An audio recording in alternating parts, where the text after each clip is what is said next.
ილონ მასკი პარტია ალტერნატივა გერმანიისთვის ყრილობაზე სიტყვით გამოვიდა და ქვეყნის ნაცისტურ წარსულთან დაკავშირებით აღნიშნა, რომ იყო გერმანელი ნორმალურია.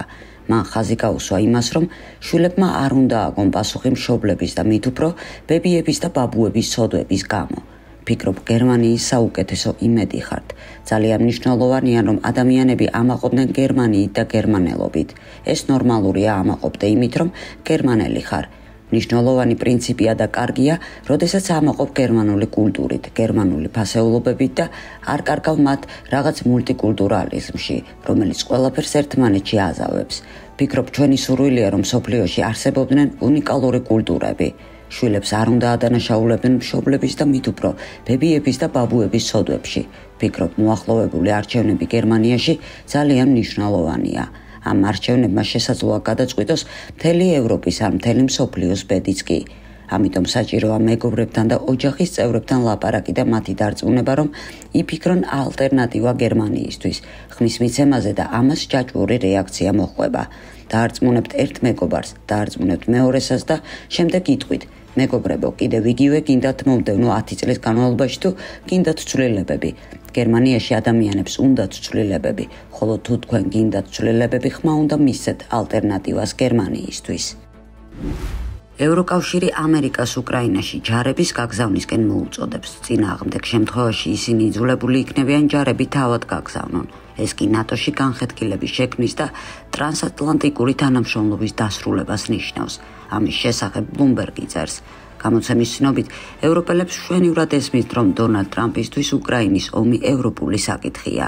მეტიც, ამერიკის ახლადარჩეულმა პრეზიდენტმა უკვე ცხადყო, რომ კონფლიქტის დასრულების შემდეგ უკრაინის აღდგენაში უშუალო მონაწილეობას არ აპირებს. ევროპელი ოფიციალური პირები ამერიკის პრეზიდენტის ადმინისტრაციისგან ითხოვენ უზრუნველყონ უკრაინის უსაფრთხოების გარანტიები, რადგან დიპლომატიური ზეწოლა უკრაინის კონფლიქტის დასასრულებლად გაძლიერდება. თუმცა ამ ვალდებულების სანაცვლოდ ტრამპ შეიძლება ჰქონდეს მოლოდინი, რომ ევროპა უფრო მეტ პასუხისმგებლობას აიღებს ნებისმიერი პოტენციური შეთანხმების განხორციელებაზე. თუმცა ჯერ ნაადრევია საუბარი, რადგან ევროპელები ჯერ კიდევ შეერთებული შტატების კონკრეტული წინადადების განხილვის პროცესში არიან, წერს Bloomberg. ამერიკის პრეზიდენტმა დონალდ ტრამპმა ხელი მოაწერა პრეზიდენტ კენედის, სენატორ კენედის და მარტინ ლუთერ კინგის მკვლელობასთან დაკავშირებულ ყველა დოკუმენტებზე საიდუმლო გრიპის მოხსნის განკარგულებას. ბევრი ადამიანი აწლეულები ელოდებოდა ამ ამბავს და ეს ყველაფერი გასაჯაროვდება. გამოძიების ფედერალური ბიურო 50 წელი უარს ამბობდა ამ მოვლენებთან დაკავშირებული არქივების გასაჯაროვებაზე. ჯონ კენედი სასიკვდილოდ დაჭრეს საპრეზიდენტო ლიმუზინის კაბრიოლეტში 1963 წელს. სენატორი რობერტ კენედი 1968 წელს პალესტინელმა ტერორისტმა მოკლა. მალევე მას შემდეგ, რაც კენედიმ როგორც საპრეზიდენტო კანდიდატმა წარმოსქვა წარმატებული წინასაარჩევნო სიტყვა. მარტინ ლუთერ კინგი სასიკვდილოდ დაიჭრა სნაიპერის მიერ, როდესაც ის იდგა სასტუმროს აივანზე. ბრიტანული ტაიმსი უკრაინაში კონფლიქტის დასრულების 4 შესაძლო სცენარის შესახებ წერს. სტატიაში ნათქვამია, რომ ბრძოლის ველზე ასეთი პირქუში სურათი არასდროს ყოფილა და რომ უკრაინას მწარე პერსპექტივა ელის. კონფლიქტის დასრულების სცენარები შემდეგია. პირველია ის, რომ უკრაინისთვის ომი სრული სამხედრო მარცხით დასრულდება. შეერთებული შტატების დახმარების გარეშე ქვეყანას სამხედრო თვალსაზრისით სრული განადგურება ელის. მეორე სცენარის თანახმად, უკრაინა შეწყვეტს ბრძოლას დასავლური მხარდაჭერის გარეშე და მოითხოვს მშვიდობას, რაც ასევე იქნება უკრაინის და მისი დასავლელი მოკავშირეების აშკარა მარცხი. ასევე ქვეყანა გაიყოფა.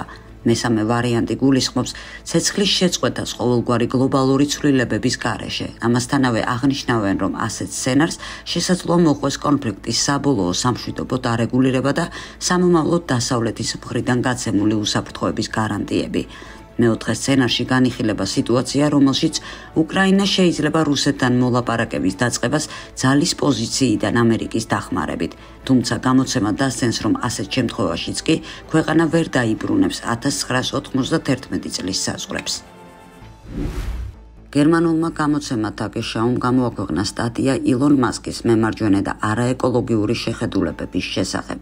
გამოცემა ამტკიცებს, რომ გერმანულმა კომპანიებმა და ავტომფლობელებმა თითქოს დაიწყეს Tesla-ს ავტომობილების და სოციალური ქსელის Twitter-ის ბოიკოტირება მასკის პოზიციის გამო, რომელიც მხარს უჭერს პარტიას ალტერნატივა გერმანიისთვის, მილიარდერს ევროპულ პოლიტიკაში ჩარევაშიც ადანაშაულებენ.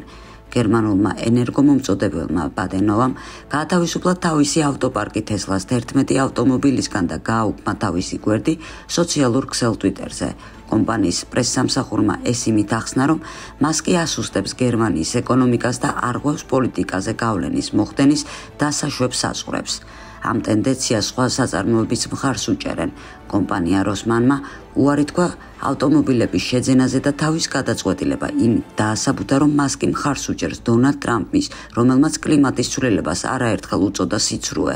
ენერგოეფექტიანი სამშენებლო კომპანია ვიბროშაუს კიდევ უფრო შორს წავიდა და თავისი გაყიდვებიდან მოხსნა არამხოლოდ Tesla-ს ავტომობილები, არამედ კომპანიის აკუმულატორებიც და შეცვალა ისინი უფრო ძვირად ღირებული ვარტას პროდუქციით. მასკთან თანამშრომლობაზე უარი სახელმწიფო სტრუქტურების დონეზე ხდება. 60-ზე მეტმა უნივერსიტეტმა და გერმანიის სამინისტროებმა შეწყვიტეს Twitter-ის პლატფორმის გამოყენება. ასეთი ნაბიჯი გადადგეს მსხვილმა კომპანიებმა, როგორიცაა Mercedes-ი და BASF. მათ უარი თქვეს Twitter-ზე რეკლამის განთავსებაზე. New York Times-ის ცნობით დონალდ ტრამპმა გამოსცა ბრძანება, რომლის თანახმად აიკრძალა ტრანსგენდერების განთავსება ქალებისთვის განკუთვნილ ამერიკულ ციხეებში, ასევე მათი სამედიცინო მომსახურება სქესის შეცვლის მიზნით. თეთრი სახლის მეთაურის განკარგულება, რომელსაც ეწოდება ქალების დაცვა გენდერული ექსტრემიზმის იდეოლოგიისგან და ბიოლოგიური ჭეშმარიტების აღდგენა ფედერალურ მთავრობაში, ფედერალურ ციხეებს უკვე გაეგზავნათ. დოკუმენტის თანახმად, გადაწყვეტილება მიღებულ იყო სქესის ბიოლოგიური რეალობის აღმოფხვრასთან ბრძოლის მცდელობისას, რადგან ის სინამდვილეში ზიანს აყენებს ქალებს, ლახავს მათ ღირსებას, უსაფრთხოებას და კეთილდღეობას. გამოცემის ინფორმაციით, ტრამპის ადმინისტრაციამ ეს ნაბიჯი გადადგა ფართომასშტაბიანი აღმასრულებელი განკარგულების ფარგლებში, რომელიც პრეზიდენტმა სახელმწიფო მეთაურის რანგში პირველივე დღეს გამოსცა, რათა შეეზღუდა ადამიანის სქესის აღიარება დაბადებისას. დაბადებისას არსებული სქესით. გამოკითხვები და სხვა კვლევები აჩვენებს, რომ ტრანსგენდერ ადამიანებს მთელი ქვეყნის მასშტაბით განსაკუთრებით სასტიკად ეპყრობიან სისხლის სამართლის მართლმსაჯულების სისტემაში. თავისუფლების აღკვეთის დაწესებულებებში მათ ხშირად ანთავსებენ დაბადებით არსებულ სქესთან შესაბამისობაში და ისინი ჩივიან, რომ მათ ხარისხიან სამედიცინო მომსახურებას არ უწევენ. გარდა ამისა, სხვა პატიმრებთან შედარებით ხშირად ანთავსებენ სამარტო საკნებში და როგორც ციხეებში განმარტავენ, ამას მათ დასაცავად აკეთებენ. უნგრეთის საგარეო საქმეთა მინისტრმა სიირატომ პოლონეთის პრემიერ-მინისტრ დონალდ ტუსკს სოროსის აგენტი უწოდა და თქვა, რომ უნგრეთის მთავრობა უნგრეთის გუნდისთვის თამაშობს. ამიტომ ჩვენ წარმოვადგენთ უნგრეთის ინტერესებს. ჩვენ არ ვართ მზად გავაგრძელოთ სხვა ადამიანების ომების გადახდა და არავის მივცემთ უფლებას საფრთხე შეუქმნას ჩვენი ენერგომომარაგების უსაფრთხოებას. იმიტომ რომ ჩვენთვის უნგრეთი პირველ ადგილზეა, წერს სიირატო სოციალურ ქსელში უნგრეთის პრემიერ-მინისტრის ვიქტორ ორბანის ბრალდებების საპასუხოდ. ამერიკის შტატ მისისიპიში უნდათ კანონის განხილვა, რომლის თანახმადაც მიგრანტებზე მონადირეებს $1000 გადაუხდიან. მსგავსი პრაქტიკა ამ შტატში ფართოდ იყო გავრცელებული მონათმფლობელობის ეპოქაში. მონები ხშირად გარბოდნენ ბამბის პლანტაციებიდან და გადადიოდნენ თავისუფალ ჩრდილოეთ შტატებში, ძირითადად მდინარე მისისიპიდან.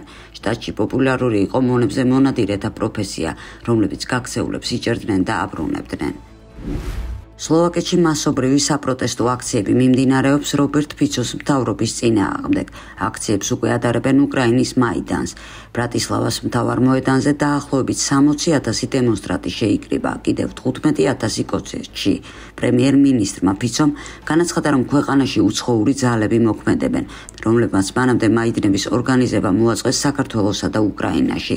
მან ექსპერტების ჯგუფი დაადანაშაულა რესპუბლიკაში სიტუაციის დესტაბილიზაციასა და მისი სუვერენიტეტისთვის საფრთხის შექმნაში.